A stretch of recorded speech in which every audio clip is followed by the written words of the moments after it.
summarize. If everyone could take their seats, please.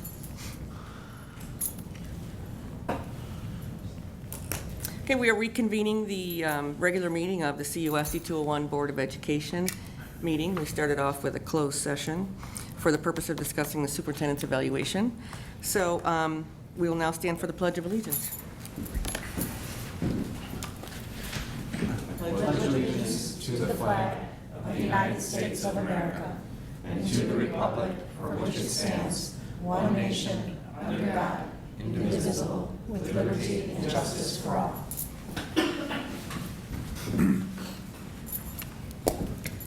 Okay, the first item on the agenda, approval of minutes. The chair will entertain a motion to approve the minutes of the February 23rd, 2016 regular meeting of the Board of Education as presented. So moved. Second. All in favor? Aye. Any opposed? Okay, motion carried. The chair will entertain a motion to approve the minutes of the closed session of the February 23rd, 2016 regular meeting of the Board of Education as presented. So moved. Second. All in favor? Aye. Any opposed? Okay, motion carried. The chair will entertain a motion to approve the minutes and closed session minutes of the February 25th, 2016 special meeting of the Board of Education as presented. So moved. Second. All in favor? Aye. Okay. Motion carried. Are there any public comments? All right, then we'll move to the consent agenda. Are there any questions?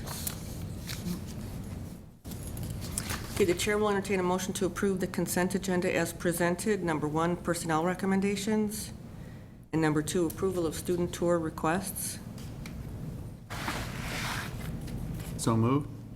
Second. And roll call, please. Mr. Armstrong, Yes. Mr. Johnson, Yes. Mrs. Nutbush, Yes. Mr. Price, Yes. Ms. Wilson, Yes. Ms. Ambrose, Yes. Mrs. Charlton. Yes. Thank you. Okay, motion carried. Okay, the first item for discussion is the 2016-2017 school fees. And we start the discussion at our last board meeting, and then with direction from the board, we did take a look at the fee structure, and then also the anticipated expenditures for technology. And Nadine Norris is just going to summarize the memo that's contained in the board book, and then we'll open up to questions and discussion for the board. So the summary of this memo that you have in your board book, the technology expenditures that we're planning in the next couple of years that include the one-to-one for the high school was something that we've, this plan, this implementation is something we just developed within the past couple of months. Before this year, we had not intended to roll out the one-to-one through the high school. Last year, we asked the board to consider accelerating the one-to-one program in the junior high. If you remember, the original plan was to go 6th grade and then 7th grade and then 8th grade, and so we asked that the board would help us accelerate that plan. But last year, even to the end of last year, we had not intended to roll it out to the high school, so we didn't have that in our plans. And so then, based on what's happened in the junior high, we think it's in the best interest of our students to now implement the one-to-one through the high school, starting with the freshmen next year, and then completing the one-to-one for the high school the year after that. So based on those kind of unexpected implementations, we find ourselves in a situation to ask for additional fees, and we would like to gradually increase those fees. $25 next year and the year after, and then we would now revisit our position after that. And just, to refresh the board's memory, the original plan for the high school is bring your own device, so that it wouldn't be that the students wouldn't have a device, but rather would bring your own device. And the reason why now we're considering providing a device is because you can imagine a classroom if students have all different types of devices, and then you're trying to get them to connect to a website or to utilize an app or something, and then a teacher possibly would have to go from student to student and help them get to where they need to be. And so when everybody's using the same device, it's very easy to get the students to use the technology that's being implemented into the classroom, so there's no loss of instruction. So with that change in philosophy, then obviously now it makes sense to roll out devices to the freshmen, because for the most part, their classes are self-contained. But then as you get into that sophomore, junior, senior year, those are more blended classes. And so the plan is this year to roll out the one-to-one with our freshmen, and then next year, kind of like what we did at the junior high, accelerate it. The other thing that kind of moved up a little bit on our timeline as well is upgrading the infrastructure for the high school with the wireless. Because we're doing the significant changes to the high school, and we're going to be opening up walls anyways, we figure it's more cost effective to do that wiring at the same time now. We'll probably be able to do it at a lower cost. But again, that's a little bit quicker in the timeline. And so with the increase in the technology fee, again, what we're looking to do is, we're going to have to refresh one-to-one devices. We still have our staff devices, and so we want to start, building revenue in order to handle those things. And so year one, for next year, we'd like to see a $25 increase. We're thinking year two, and again, we don't have to make that decision tonight. And tonight, it's not for action. Next week, our next board meeting. But year two, possibly look at another 25 increase and see where we're at with the budget, where we're at with our refreshers, and then make a determination if we need to, if we'll be fine at that point or not with the technology fee. So we want to go from 15 at the elementary up to 40, that's what we're saying? 25 to 50 at the junior high? Same thing at the high school, I think it is? Yeah, the high school, elementary would be 40, junior high 50, and senior high 60. 60, okay. And then anticipating the year after Or another. 25, yeah. So you'd go to 65, 75, and 85. Okay. And the most it would be, year two is 25. There's always the possibility that, we're also looking at different ways to provide the devices. Right now, we're purchasing the devices, but you can also enter into leasing agreements, and that's something that, as we roll that out throughout the high school, that's something that we may look at and see what the cost savings are. And so there is a possibility that we may not have to increase it the full 25 in year two. Well, I'm happier with the stepped approach than I am the one giant leap, so. Understood. Anybody? Agree. I just have to say thank you for bringing this to us. But I'm looking on here, this says 50 on here, but is that just Where? on the proposed? On the proposed, right, that would be the, But it says for the high school 50. You Yeah, said it does say 60? 50 for the high Oh. school. Did I, I mean, we're not voting on it now, but okay, maybe the wrong thing got The high school fee is currently a little bit. 35. Yeah, right? it should be 60. Okay, I'm just, Where does it say? well, I just will say, I think that the computers are certainly not going away, and the more we can provide our students with that service, I'm happy. So, Yeah. okay. Just Okay, the wrong one got attached. question about the SASD programming in our buildings. Does one-to-one, are there discussions with SASD over that? Are we Actually, providing? How what's is that happening working? with the students who are included in the SASA programs, we're providing the devices. SASA then in turn is kind of purchasing them. They officially own the device then after we finish that transaction. The protection plan that we have in place, the parents from SASA are reviewing and agreeing and adhering to that protection plan. Okay. In the same way. We service and repair all of those devices. So currently we have 9 devices deployed at the junior high for the inclusion students, and that it's seamless. No one knows the difference. They come in and get it serviced and looked at just like anyone else. And but SASD wants to technically own those devices. SASD's dealing with, I think there's 20 different districts that they're dealing with that have one-to-one programs, and every school that has a SASSET program has a different device. Correct. So, yeah, the kids have the children that are not part of the inclusion, they have access to devices that are better suited. So Sure. they have laptops, but the Chromebooks are the same exact ones that we have for our students. Yeah, I just didn't know how many students that would apply to, and we certainly didn't want students participating in a classroom without one, if It's- that's the main push for all of our We students. started negotiation with SASSET to make sure that everybody had the same device right away, at the beginning of Okay. the school year. And there are 9 students at the junior high, and we'll follow suit, so. All right. Okay, thank you. Okay, the next item on the agenda is an action item, approval of board agreements.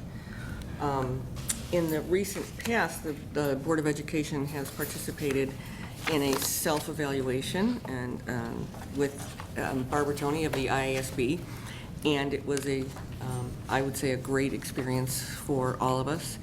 And so all of you have in front of you the board agreements that we came up with at those 2 meetings, as well as the follow-up letter. You know, I, for one, think it's a good thing to show our community that we do take our roles as boards very seriously, and we do continuing education as well. So just putting that out there for the community to know that we've done that. So the motion then is to approve the board agreement. So if anyone has any comments or questions? I think I would just add, I mean, even as a, I guess, a second-term board member, having these agreements certainly help to be a better board member, to know what the expectation is from, other board members and from you. So I think it's very good that we have these. And I think it was a good opportunity to go through them and amend them and really tailor them to the board you have at the time. I think that's an important aspect of one of these, is to kind of do a refresh on them and make sure that everyone has a chance to review them and talk about them with the board members they're serving with.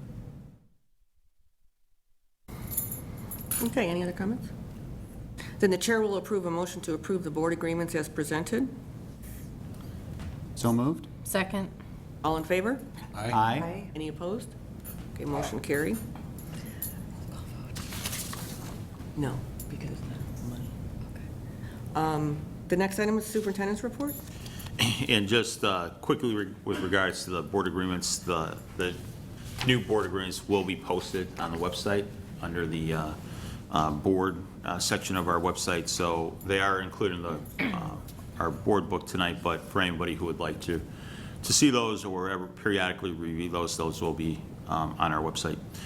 In terms of my report, just very quickly, last Friday, we had our district institute, and our theme was bringing our vision to scale. So as we're going down the road of designing student-centered, differentiated, active learning experiences, we're seeing more and more of that take place in our classrooms, but we want to build upon that and bring it to scale. And so the first portion of the day, the buildings actually worked independently within their buildings, focusing on things such as the new science standards and aligning curriculum, and other activities related to their PLCs.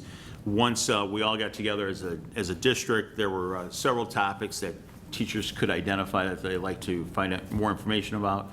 Again, best practices related to teaching and learning. And so then we had table talks in which there was an individual who would prompt with questions, and there was some discussion. And again, it was how teachers can incorporate some of these strategies into their lesson planning. And then the teachers were provided a time to work on a unit or a lesson plan, and again, shift that focus from teacher-centered to student-centered. And then we had a protocol in which teachers then pitched their lesson, their unit, to a couple of colleagues, and we had a protocol that they followed that allowed them to ask questions and to provide feedback. And then at the end of the day, they had to develop their action plan. And then as an admin team on Thursday this week, we're going to take a look at some of those action plans, and then kind of as an admin team create our own action plans to, okay, now what's our next step to make sure that the work that we did at the Institute Day does impact the classroom. We do always ask the teachers to provide feedback at the end of the day. We're still tabulating those results, and as soon as we have that information, that will be shared as well. But I think it was an excellent day. You know, I think the teachers enjoyed the opportunity to, again, focus on teaching and learning and then get feedback on the work that they're doing. The other piece that I have is just, again, I mentioned this at our last board meeting, but we have set our registration dates for the 2016-17 school year. And this year, because we have a little bit later start, those dates are August 11th and August 18th, 2016, from 2 o'clock until 7 o'clock.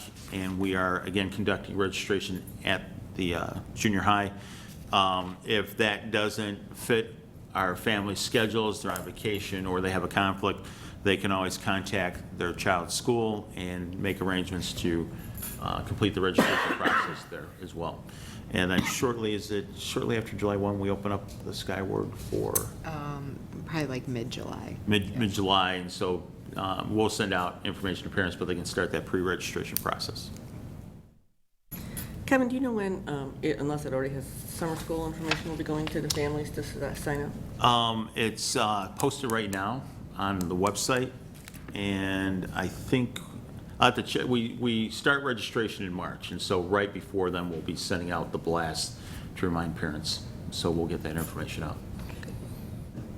I want to say March 18th. I think it starts registration. Okay, and then the schools will reach out to the Yes, families? yes, Okay. we'll be sending out blasts. That sign up was on Skyward, right? Yes. Okay. Okay, are there any board reports? I guess I just want to wish the Fine Arts Department a safe trip. They head to New York on Thursday morning. They'll be back next Tuesday, so good opportunity for them. Lots of, the itinerary looks full, so I'm sure they'll have a great time. Great, anything else? I Okay. know a number of us saw the musical over the weekend, which was, of course, fabulous.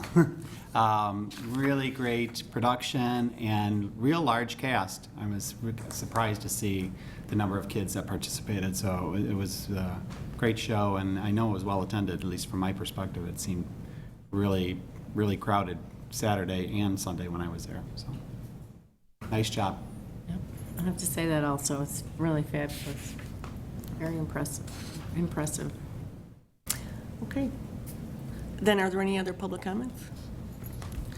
All right, then future meeting and events. The Winter Sports Awards Assembly for the junior high will be March 9th at 1:30. The high school choral concert will be March 9th at 7 o'clock at the high school. The Manning School Fun Fair will be March 11th, 5 o'clock at Westmont Yard. Next week are parent-teacher conferences. March 14th will be early dismissal and parent-teacher conferences following that. March 15th, there will be no school for parent-teacher conferences as well. And then school board meeting, March 22nd, 7 o'clock, Westmont Village Hall. Okay, the chair will entertain a motion to enter closed session for the purpose of discussing collective bargaining, personnel issues, student discipline, probable litigation, and the superintendent's evaluation. So moved. Second. Then roll call, please. Mrs. Notbush? Yes. Mr. Price? Yes. Ms. Wilson? Yes. Ms. Ambrose? Yes. Mr. Armstrong? Yes. Mr. Johnson? Yes. Mrs. Charlton? Yes, Thank you. and there will not be a vote after closed. 7 minutes, Marie, but not bad.